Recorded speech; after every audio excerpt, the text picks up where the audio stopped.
Yet another feature of microeconomics is slicing method. Before knowing what is slicing method is, let's look at this video. Now what do you understand?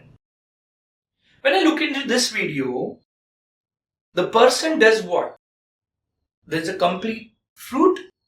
It divides into different slices. Now, what happens? We don't eat the complete fruit in a go. We divide into certain slices and then we try to eat one slice. So when we try to eat one slice, we understand whether the slice is good or bad. We try to observe it very nicely and we consume it only when it is good. If it has some issues with it or some infections with it, fungal infections or bacterial infections in it, we'll avoid eating it. So slicing helps us understand the whole fruit in a better way and then consume it if it is nice. Similarly, microeconomics does what? Microeconomics divide the whole economic unit, or I would say economic variable, into very small parts.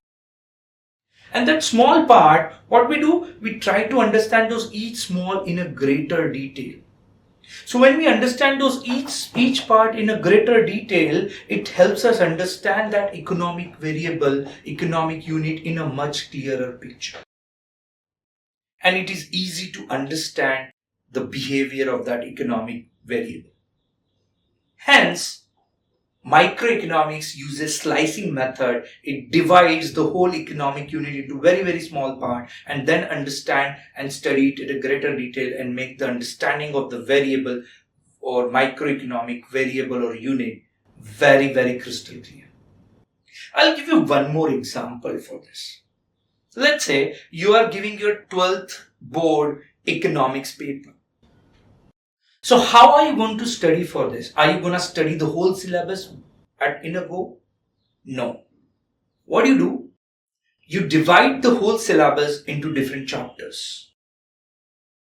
And those different chapters, you divide those different chapters into different parts. Like importance, features, scope, definition, introduction, historical backgrounds. So all those parts, then you study all those parts individually. Then you understand one chapter.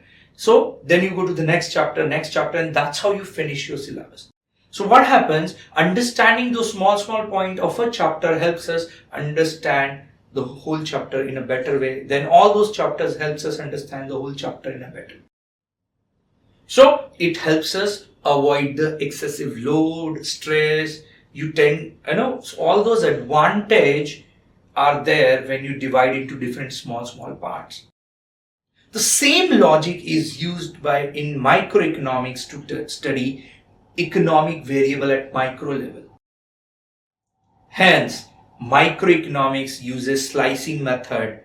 It divides the microeconomic variable or unit at such a small part and then it try to understand it at a greater detail, at a greater clarity.